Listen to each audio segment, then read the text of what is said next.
I want to talk about organisational culture and how it acts as an important control against some key risks that we face today here in 2018.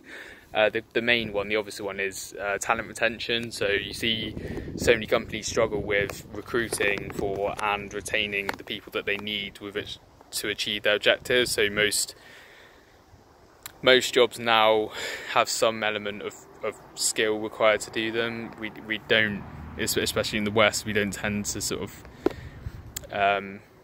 manufacture widgets, to use an old expression, but so you need to have the right people that have the right training, that have the right background, the right qualifications, all that stuff, or you need to retain people long enough to give them the training and to keep them interested in staying with you once they've got the training as well. Which is a constant frustration, it seems to be, for a lot of companies.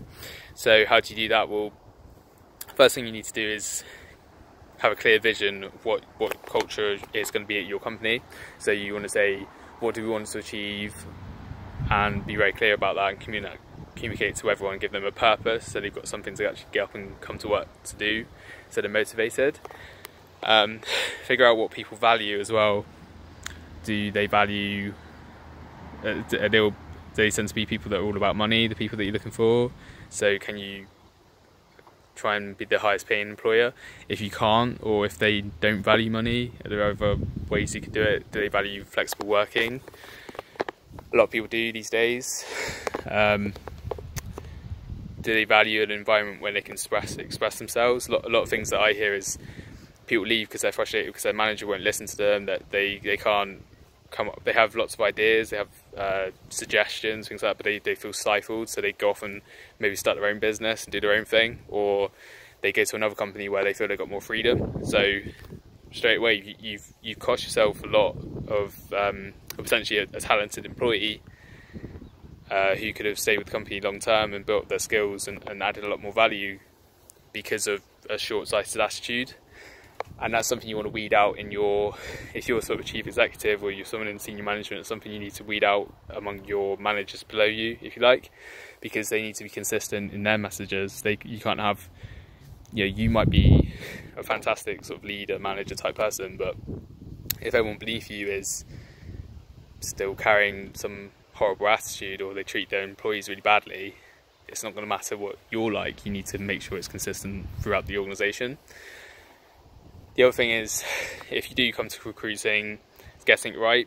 I read it was ACAS, that the average cost of recruiting and inducting an entry-level employee was £2,500, and a management-level employee was £5,000. I think that's about 5 years ago now, so I'll try and find something more relevant to link for you. But you can see the cost of it. If you recruit someone, induct them in, they come there, they figure out they're not that keen on it, they find a better offer somewhere else and they go off, and you've just chucked all that money down the drain. You've got to start again, and not to mention the disruption, the sort of time and energy that's gone into it as well, the lack of continuous service that you provide to your customers, because they're constantly getting different people serving them, so things like that. So again, I'll try and link something to that, because one person that stands out for me is Lou Adler. He used to be the chief exec of IBM, I believe. He posts some fantastic content on recruitment strategies and finding the right cultural fit, matching people up to what your requirements are. So if you can get that right, so that can translate into massive savings down the road and massive increases in the control against this key risk of losing people, losing your staff. So that in itself is a key control against that, if you like. So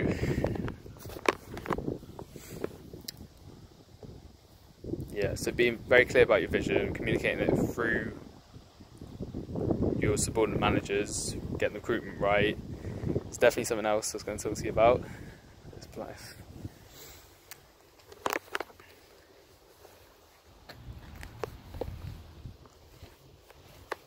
I think also similarly exit interviews, so get an idea of why people are leaving, what is it that you didn't provide to them.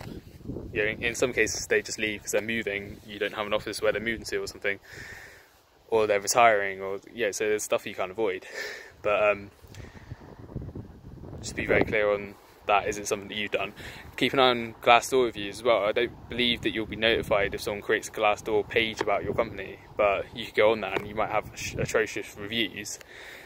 And oftentimes people go on there, the best people will look up things like that and will really research your company, and if they see you've got 2 stars on Glassdoor and everyone's slating you, they'll think, well, I won't bother with them then, I won't waste my time applying.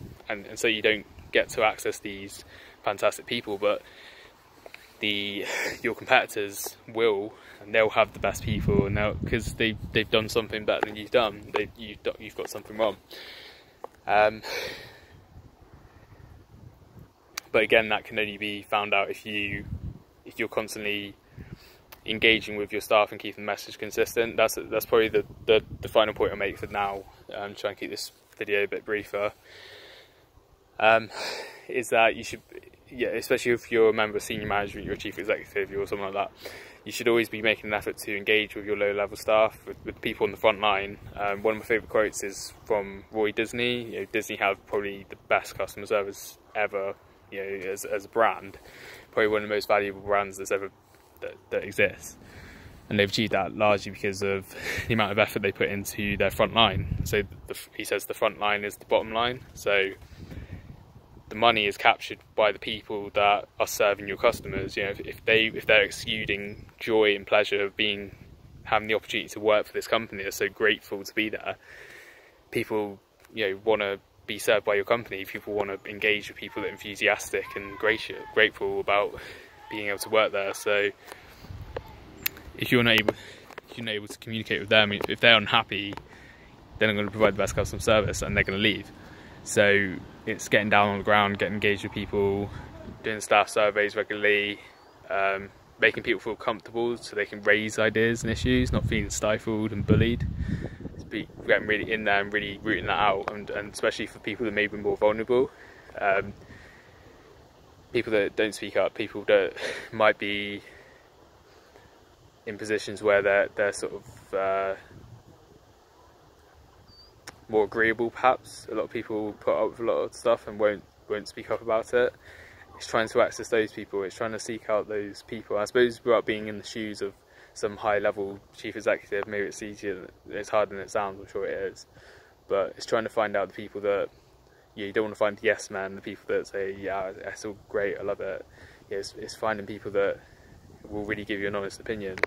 And like I say, you can do staff surveys, things like that, but you can also do, I'm a big advocate of 360 performance reviews, so it's getting people to engage with their manager and say, okay, this is what I can do better to achieve my goals and to support the team better, but this is what you can do better as well. So you as the manager can help us achieve our objectives in this way and this, that and the other way. So for me, if I was a manager, if I was in a managerial position, I'd be keenly interested in, can I do better? Can I do more? Am I letting us down in any way? Do you feel happy? Do you feel, it's having that curiosity and be constantly interested in that, and make sure that translates all the way through the sort of organisational structure, or the sort of corporate ladder, or whatever you want to call it. So for now, I think it's just a conversation that I wanted to open up, and I'll probably try and post some more on it and do some more research into it, but I think it's incredibly important at the moment, and something I recommend you give some time and attention to. So for now, thanks for watching, appreciate it, bye.